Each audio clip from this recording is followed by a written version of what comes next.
to something. Don't get under it. All right. And it will become pertinent. And if you have, we have the time now, so if you have stuff in your house that could fall over, large furniture filled with large bookcases, armoires, this sort of thing, just take an L bracket and affix them to the wall. Anything to slow down their progress away from that wall and towards you or yours around on the floor. Very simple to do. Just find a stud. Very cheap, and these days there's very few places that are not potentially subject to earthquakes. If I lived in New Madrid, I would take this advice to heart, because they're going to get earthquakes there of some considerable size. You know what else you can use beside L brackets to make it even easier? You can get very sturdy eye screws and put one in. I've done this. Put one right into the stud, and then use heavy gauge picture frame wire. And wire it. I mean, anything. It doesn't really have to fight the whole weight of the object. No, it just has to fight the rocking, so only a portion of the weight. Yeah. I actually have a boat twine from some place up here in the Northwest that has 600-pound per square inch breaking strength, and that's just great for this. There you go. No. But in any event, let's get back to the coastal event here. We still have the data building for that, and then recently the global coastal event, as we described it in the past, and we've been discussing it for a number of years, seemed to have been centered in about mid-2009, and it was going to affect, as the label implies, the entire planet's coast. We really didn't know what, per se, was likely to be the issue here. There were a number of different possibilities, including the release of things like methane hydrates, rather than any kind of glacial shift. Either one would affect all the coast. For instance, there's enough glacial hydrates off the Pacific North, or the northern Pacific plate here, that if they all decided to bubble up, it would turn the Pacific Ocean into something like a giant fizzy, and we would end up with perhaps 5 or 10 foot increase in the ocean level, which would cause huge problems along the global coast, or the Pacific coast. Our issue now is that it's still showing up. We still have a lot of data. It appears to be almost a 5-month process, rather than an individual day, which it occurs. And there's now starting to show up in manifesting circumstances, that is to say, science articles are coming out now about how if we go another 2 degrees, we're going to see a shift in the Greenland glacier. And in fact, they think it's already started.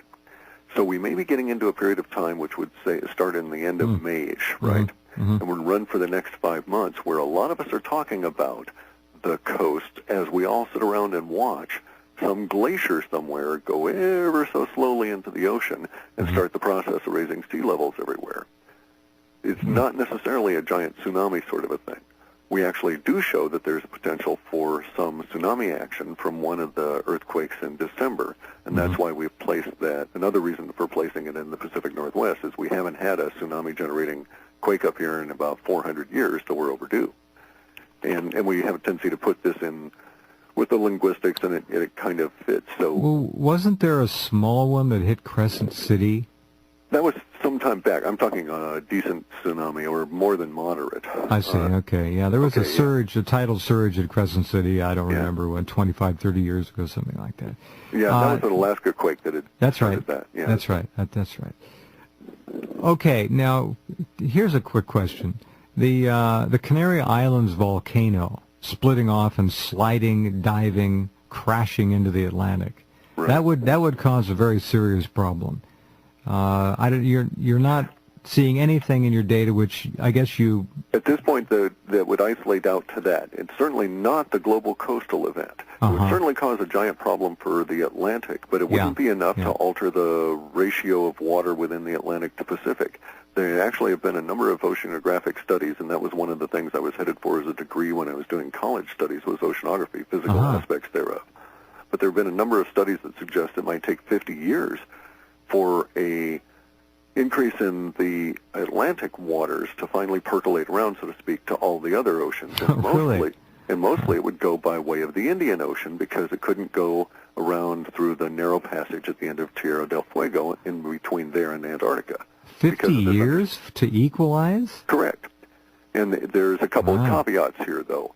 The studies were done with the assumption that there would be current-blocking features of ice at the North Pole. If the Arctic is unfrozen, then the whole equation changes because there's a direct flow from the Atlantic up over the Arctic and into the Pacific. Mm-hmm. And so, but still, they anticipated it would take 2 years for that to occur. That's very interesting. So, so to get a global coastal event, even for us, linguistically, it's looking more and more like what will probably occur is that we'll get some sort of a warning, some clue that there's going to be a giant glacier that's going to shift, and then for months, the whole planet is able to sort of concentrate all of our news and news sources and cable and all of this kind of stuff on it, and we build up the tension over that period of time. And then at some point in time, it actually occurs in that 5-month process, and then we all start living with it. Did you get that trailer I sent you? Yes. Yeah. It'll probably be scary stuff, eh? It'll be a schlocky movie, no doubt, but the trailer was pretty neat. Yeah. I always like schlocky movies, though. I like the grade B's best, I think. Hey, I just got some Charlie Chan movies. 20th Century Fox remastered them digitally, and they're... Oh, incredible, yeah. There's some fun stuff. These days, of course, I have this terrible symbology addiction. So anytime I see movies, I start thinking, okay. Now, Clif. You know, what are they hiding in this, right? Because it has become so apparent. I've become so educated, and once you've become sensitized, you can't not see it anymore. No, there's nowhere to hide. You do see, you're like a raw receiver. Yeah, that actually goes back to the economic issue and something that people need to be aware of, and that is that hyperinflation is baked into the cake now. The government has created money and they've, quote, sanitized it, which is some new use of the word to mean that the money won't come in and cause hyperinflation. But I don't see how that is possible in any way, shape, or form. There's no way to suck the money out of the system, so to speak.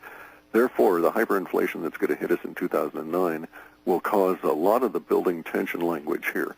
And that's where your stomach's going to knot up, and you're going to probably and you'll probably be nauseated simply thinking about the impact of all of this on your finances. It's going to get to the point where...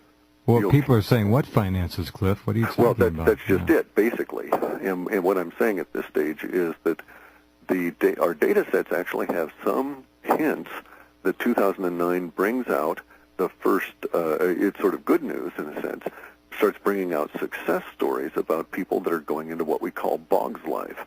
What? Bog's life, B-O-G-S, life.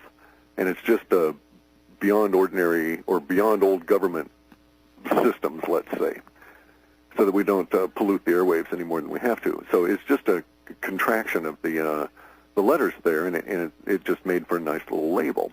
But basically the idea is that people that have been disenfranchised to the maximum degree are going to start looking for alternatives and start finding these alternatives and start becoming successful as we continue to see the degradation of everything economically continue. The quadrillion dollars worth of, or mythical digidollars worth of derivatives out there will go away. We're going to have to live through this. 2009 is going to be a year of transformation that undoes the social contract in the United States, because the idea of an American middle class and the American dream are going to go away. So all of us that live in the continental U.S. are going to have to decide anew for ourselves and for our progeny here, what is going to be our binding social myth? Because without a binding social myth of some form, you don't have a nation state. You have to impose. So, for instance, there was no binding social myth on Czechoslovakia, and when they got the opportunity, they broke up into their two separate areas. Same thing with the Serbian states and so on. There's a natural move to self-segregate. Yugoslavia and what we correct call it, yeah.